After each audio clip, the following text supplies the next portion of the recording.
Hi, it's Miss Parrott, and welcome back to the AP Bio Words That Matter series.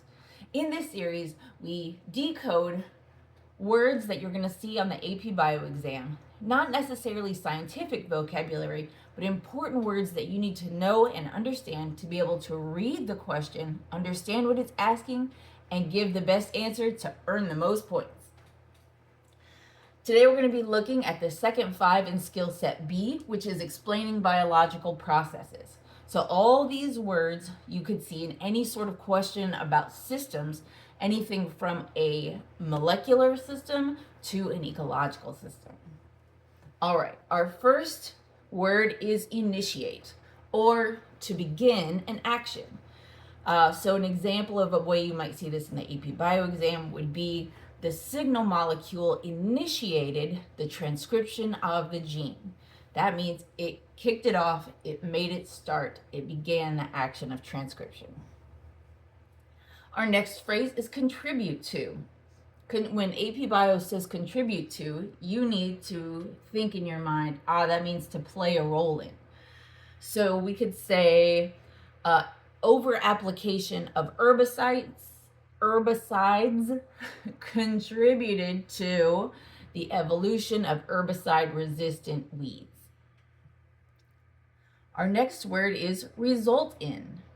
In this case, we're actually looking at a causal link, or this actually led to it. So contribute to is like it had something to do with it, whereas resulted in shows a direct relationship.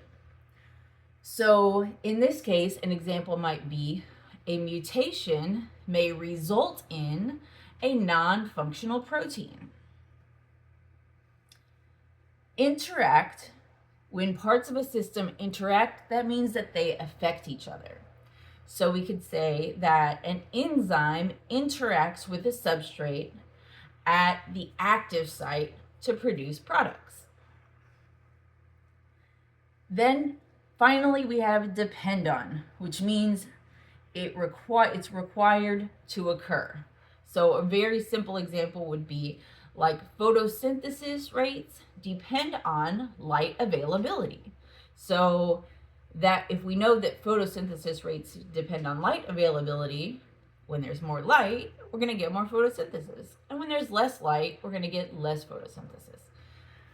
So these are our 5 words to round out our explaining biological processes skill set. We've got skill set 4, which is interpreting cause and effect relationships, coming up next week.